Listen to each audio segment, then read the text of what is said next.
धारदार हथियार से हमला कर बेटे ने किया पिता का कत्ल। घटना शुक्रवार देर रात तूफानगंज 1 नंबर प्रखंड के अंदरान फुलबारी ग्राम पंचायत के नयनेश्वरी गांव में घटी है। स्थानीय सूत्र से मिली जानकारी अनुसार मृत व्यक्ति का नाम अभिराम दास है। उनके 2 बेटे हैं, बड़ा बेटा रामचरण दास और छोटा बेटा लखन दास। रामचरण शादीशुदा है, वही लखन अभी तक शादी नहीं हुआ है। वो मानसिक रूप से अस्वस्थ है। इसके पहले वो तूफानगंज मानसिक अस्पताल में भर्ती भी रह चुका है।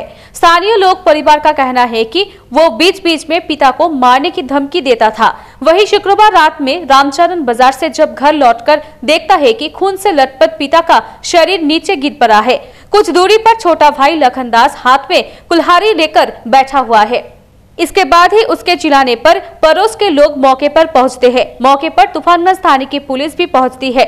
अभिराम दास का मृत शरीर बरामद कर ले जाने के साथ साथ दोनों बेटे को पूछताछ के लिए ले जाती है। वही बाद में बड़ा बेटा रामचंद्र को पुलिस द्वारा छोड़ दिया जाता है। साथ ही पुलिस ने इस घटना में छोटे बेटे को गिरफ्तार किया है और पूरे घटना की जांच कर रही है। बाबा रक्त अवस्थाय पूजा আছে ঘরের মাঝখানে আর আমার ভাই হলো ওই যে রান্নাঘরে ওখানে বসে আছে, কুড়ালটা নিয়ে ঢাকা নিয়ে বসে আছে।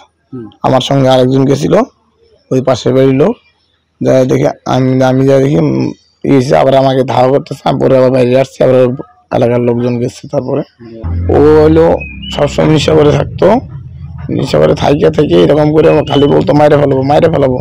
এখন আমরা তো ভাবিনি যে সত্যি সত্যি মাইরে ফেলাবে। এর আগে যেমন ঘরে আগুন ধরাই দিল, পুরো গেল, এখন আবার দিয়ে মাইরে ফেলাই বাবাকে।